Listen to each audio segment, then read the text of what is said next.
இந்த கிரகங்களுடைய ஆதிக்கம் கடகராசிக்காரங்க டாப்ல தான் போவாங்க.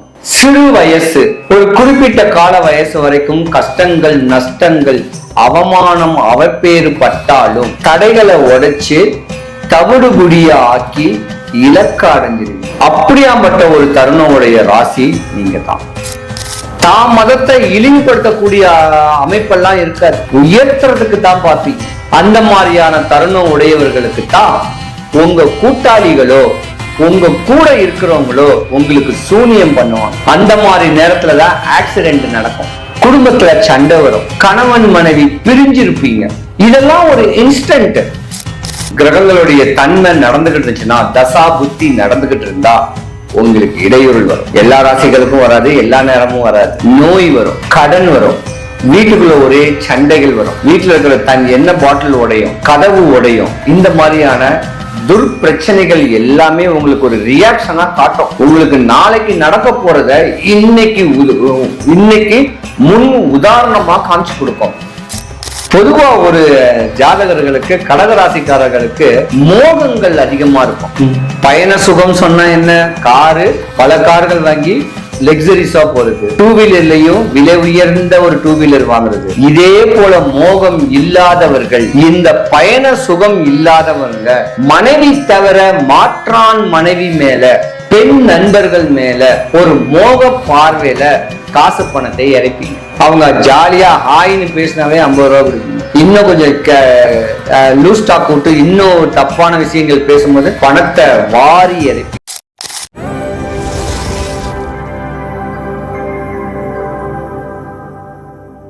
பொதுவா கடகராசின்னு கேட்கறது ஒரு நீர் ராசி, ஒரு பெண் ராசி. உங்க ராசியில குரு பகவான், சனீஸ்வர பகவான், புதன் பகவானுடைய பார்வை பலமாவே இருக்கு. குரு கடாட்சியம் உடையவர். சனி பகவான் கர்ம பலனா அனுபவிக்கணும்னு பிறந்தவர். புதன் பகவான் ஃபேஸ் வேல்யூவை கொடுக்கிறவர். இந்த கிரகங்களுடைய ஆதிக்கம் கடகராசிக்காரங்க டாப்ல தான் போவாங்க.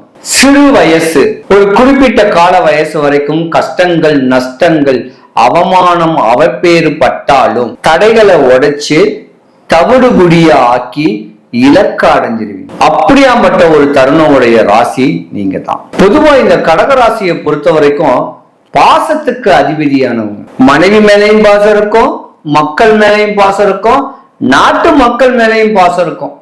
தான் செய்யற தொழில தர்மம் இருக்கும். ஒரு ஆட்டோ டிரைவரா இருந்தா கூட சாதாரண காசு வாங்கி அந்த காசு கிடைச்சா போது சொல்லக்கூடிய தொழில் தர்மம் இருக்கக்கூடிய ராசி இந்த கடகராசி. நல்ல ட்ரெஸ் கொடுத்தணும் ஆசைகள் இருக்கும். எந்த ட்ரெஸ் போட்டாலும் உங்களுக்கு நல்லா இருக்கும்.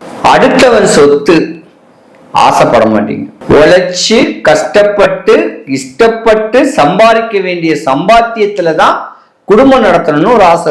பயண சுகம், வண்டி வாகனங்கள் வாங்கி விடுறது, அது டூ வீலரோ காரோ. டூ வீலர் பாத்தீங்கன்னா புது புது மாடலா வாங்கணும்னு ஆசைப்படுவீங்க. கார்கள்ல என்னென்ன மேக் இருக்கோ அந்தந்த மேக்கெல்லாம் வாங்கி வாங்கி வாங்கி வாங்கி வச்சு ஆடம்பரமான ஒரு வாழ்க்கை வாழணும் சொல்லக்கூடிய ஆசையும் கடகராசிக்காரங்களுக்கு. ஒரு பிரில்லியண்டான ஒரு ராசிங்க. நீங்க தனியா வாழணும், தாய் தகப்பனை விட்டு விலகி வாழணும், மனைவி மக்களை கூட்டு போய் வாழணும், வெளியூர் வெளி தேசத்துல பிரயாணங்கள் நிறைய பண்ணணும். சம்பாதிக்கிற காசை பிரயாண சுகத்துக்கே, பயண சுகத்துக்கே பாதி காசை நீங்க செலவு பண்ணிடுவீங்க. இதுல கோயில் குளம் போறவங்க மட்டும்தான் தப்பிச்சாங்க. ஆன்மீக வழிபாட்டுல இருக்கிறவங்க மட்டும்தான் தப்பிச்சாங்க.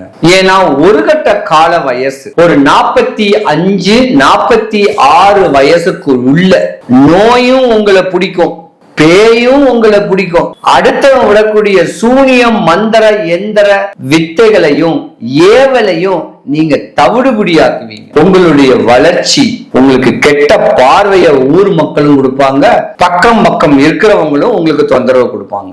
ஆன்மீக ஈடுபாட்டுல இருந்தனாலையும் ஏதோ ஒரு தெய்வத்துடைய சக்திகள் இருந்தனாலையும் கடகராசிக்காரங்க தப்பிச்சிருவாங்க. பொதுவா கடகராசிக்காரங்க ஆன்மீகத்துல ஒரு பெரிய ஆளுங்க. இந்துவா இருந்தாலும் சரி, கிறிஸ்தவர்களா இருந்தாலும் சரி, இஸ்லாமியரா இருந்தாலும் சரி, குரான் படிப்பீங்க.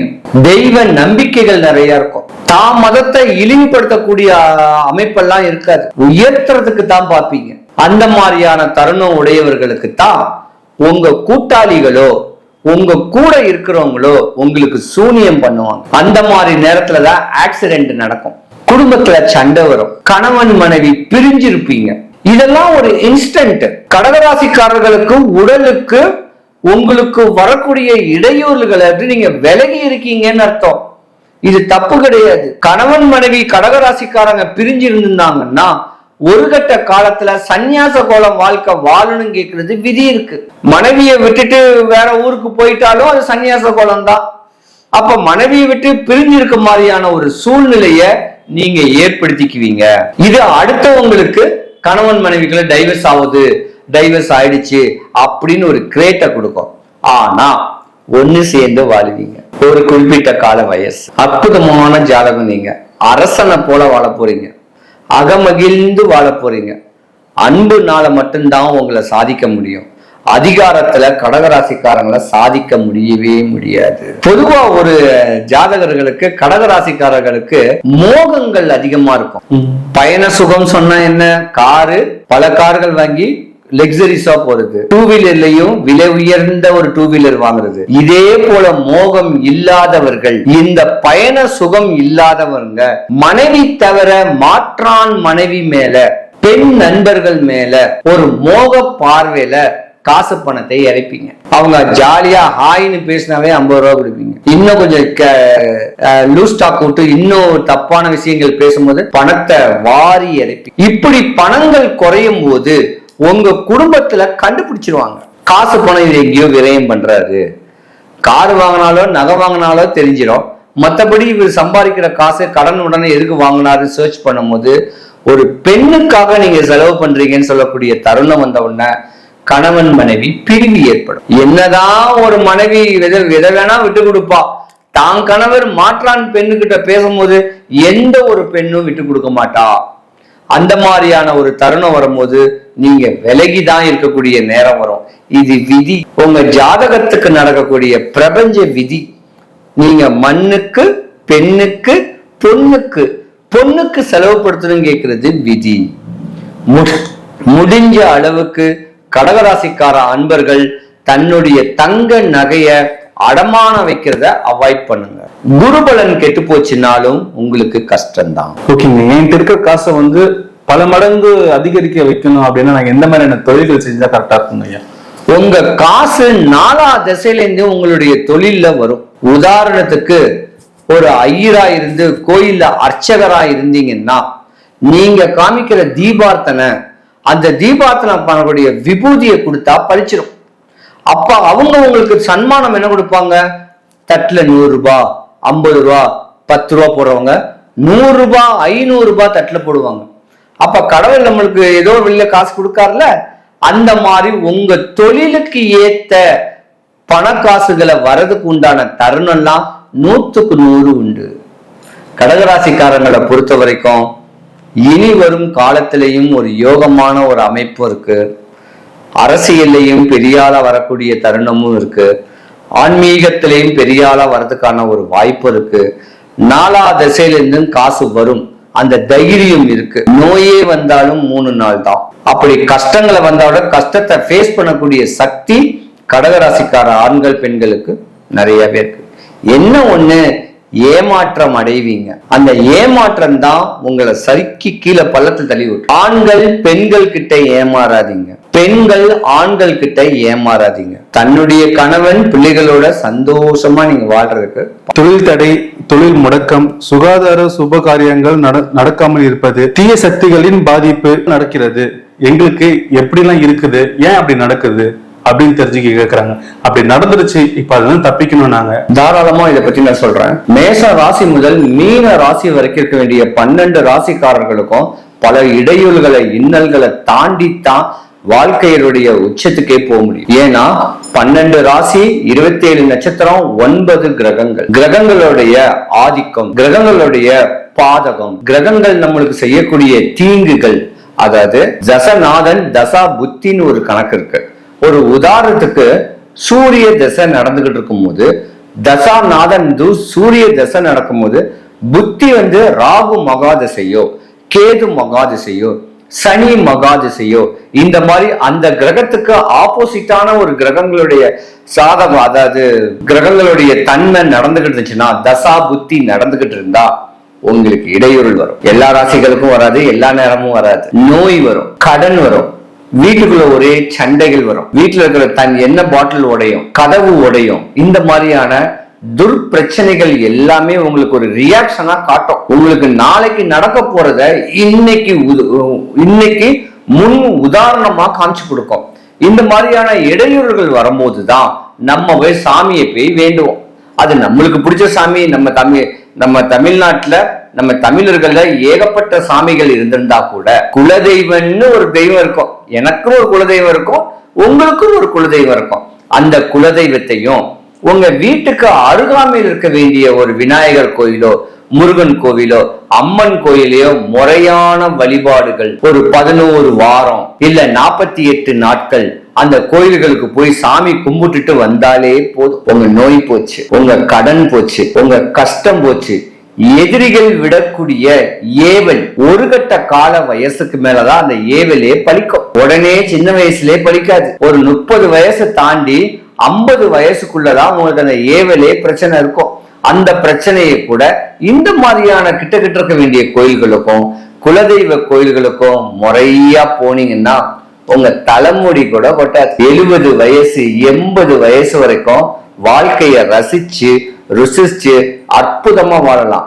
ஜோதிடம் என்பது ஒரு திடகாத்திரியம். அந்த திடமா சொல்றோம் பாருங்க, நாளைக்கு உனக்கு இந்த மாதிரி விஷயங்கள் நடக்க போகுது, உனக்கு இந்த தசா புத்தி நடந்துகிட்டு இருக்கு, இந்த தசநாதன்ட்ட இந்த புத்தி நடக்கிறதுனால இந்த மாதிரி இடையூறுகள்லாம் வரும் அப்படின்னு சொன்னவன அதுக்கு உண்டான ஒரு பரிகாரங்களோ வழிபாடுகளையோ நீங்க கரெக்டா முறையா பண்ணிக்கிட்டீங்கன்னா ஒரு குறை கூட வராது.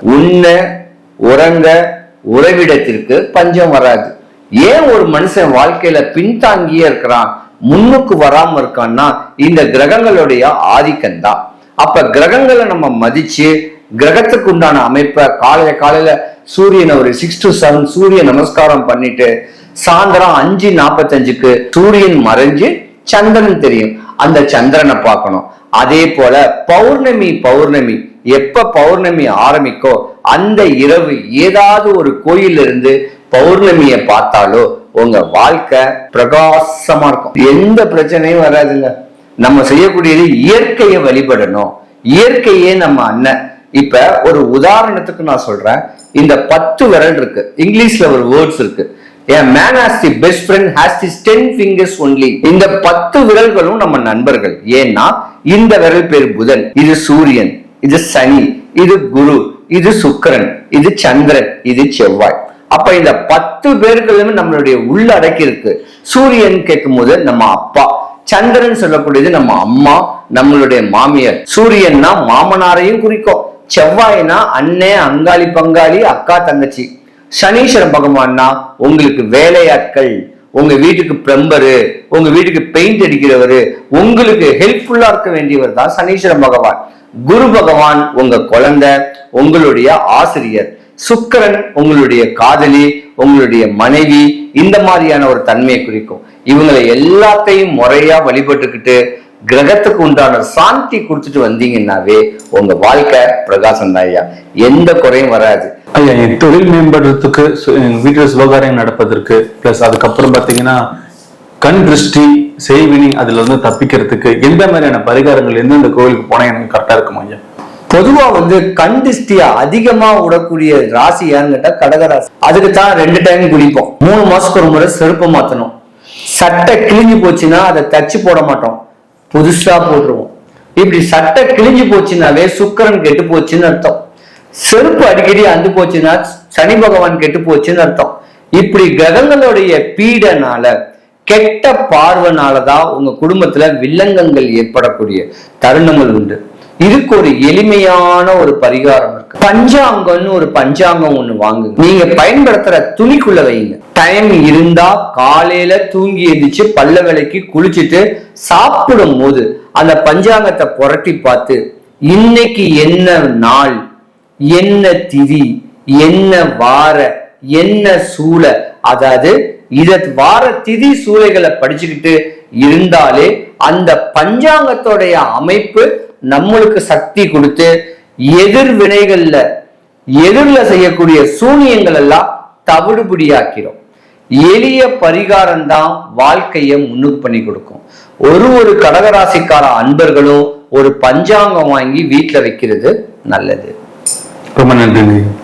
கடகராசிக்கார அன்பர்கள் அனைவருக்கும் சுபிக்ஷம், ஐஸ்வர்யம், கடாட்சியம் கிடைக்க எம்பெருமான் மாடம்பாக்கம் தேனுபுரீஸ்வரர் தேனுகாம்பாளுடைய அருளாட்சி உங்களுக்கு கிடைக்க நான் இறைவனை பிரார்த்திக்கிறேன். நான் வரக்கூடிய அடுத்த மாசம் 13ஆம் தேதி மலேசியா வரேன். ஒரு 11 நாள் அங்க வரேன். உங்க வீட்டுல எதுவும் பிரச்சனைகளா, இன்னல் இடையூறுகளா, உடல் நல குறைவா, மனசோர்வா, பணசோர்வா, ஏதாவது ஒரு ஏவல்னால இன்னல்கள் துன்பங்கள் பண்ணிருக்காங்களா, அதை சரி பண்றதுக்கு என்னால முடியும். சின்ன வழிபாட்டுனால முடியும். சென்னையில என்ன மீட் பண்ணணும்னா சென்னை தாம்பரம், அதாவது KGF கருப்புசாமின்னு கேட்டு கூகுள் மேப்ல டைப் பண்ணீங்கன்னா என்னுடைய அட்ரஸ் வரும். போன் பண்ணிட்டு வந்தா பெஸ்ட், இல்லைன்னா போன் பண்ணி கன்ஃபார்ம் பண்ணிட்டு வாங்க. எல்லாம் நிறைவாகட்டும். சுபிக்ஷம், ஐஸ்வர்யம், கடாட்சியம் கிடைக்க எம்பெருமான் மாடம்பாக்கம் தேனுபுரீஸ்வரர் தேனுகாம்பாளுடைய அருளாட்சி உங்களுக்கு கிடைக்க இறைவனை நான் பிரார்த்திக்கிறேன். சிவாய நம.